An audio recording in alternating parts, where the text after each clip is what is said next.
Hi hello నమస్తే, నేను మీనాగ్ని. Welcome to VST news. April 5 నుంచి 15వ తేదీ వరకు ఒంటిమిట్ట రాముల వారి బ్రహ్మోత్సవాలు జరగనున్నాయి. ఏప్రిల్ 11న సీతారాముల కళ్యాణం ఉంటుంది. ఈ నేపథ్యంలో ఒంటిమిట్ట రాముల వారి విశేషం ఏంటి, ఆ ప్రత్యేక కథనం ఏంటో ఒకసారి చూసేద్దాం.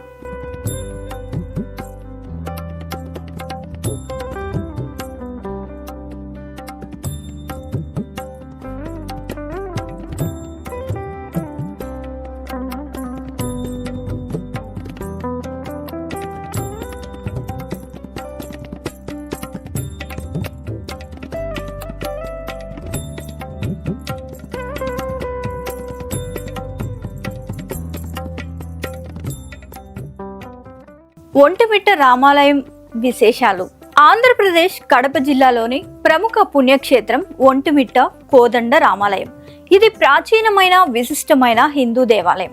ఇక్కడ కోదండరాముని విగ్రహాన్ని జాంబవంతుడు ప్రతిష్ఠించాడని చెబుతారు. ఏకశిలలో సీతారామ లక్ష్మణులను మనం ఇక్కడ చూడవచ్చు. ఇది మహర్షులకు, తపోధనులకు, యజ్ఞ యాగాలకు త్రేతాయుగంలో ప్రసిద్ధి చెందింది. ఋషుల తపస్సుకు రాక్షసులు తరచుగా భంగం కలిగించేవారట. అప్పట్లో శ్రీరాముడు సీతా లక్ష్మణ సమేతుడై ఒంటిమిట్టకి వచ్చాడు. ఆయన కోదండం ధరించి పిడుబాకుతో రాక్షస సంహారం చేసి ఋషుల తపస్సు నిరాటంకంగా సాగేలా చేశారు అని ఒక కథనం ప్రాచుర్యంలో ఉంది. ఈ దేవాలయంలో శ్రీరామ తీర్థం ఉంది. సీత కోరికపై శ్రీరాముడు రామబాణంతో పాతాళ గంగను పైకి తెచ్చాడని స్థల పురాణంలో వివరించబడింది.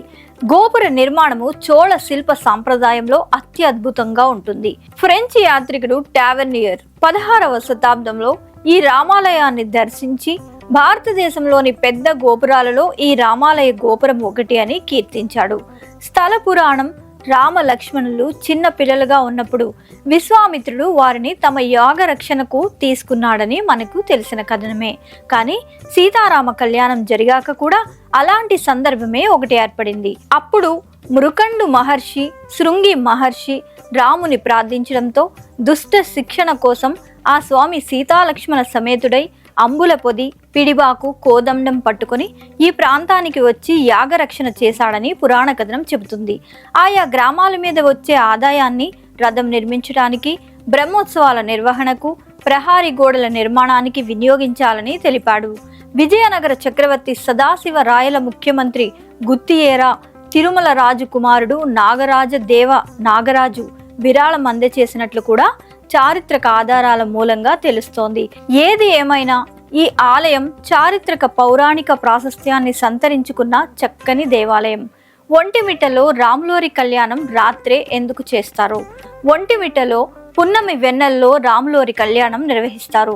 రాత్రి కళ్యాణం జరగడానికి పురాణాల్లో ఓ కథ ఉంది. విష్ణుమూర్తి లక్ష్మీదేవి వివాహం పగలు జరుగుతుంది. తాను అక్క లక్ష్మీదేవి పెళ్లిని చూడలేకపోతున్నానని చంద్రుడు విష్ణుమూర్తికి చెప్పడంతో నీ కోరిక రామావతారంలో తీరుతుందని విష్ణుమూర్తి చంద్రునికి వరమిస్తాడు. అందుకే ఈ ఆలయంలో నవమి రోజు కాకుండా చైత్రశుద్ధ పౌర్ణమి రోజు సీతారాముల వివాహం జరుగుతుందని ఒక పురాణ కథ ప్రాచుర్యంలో ఉంది.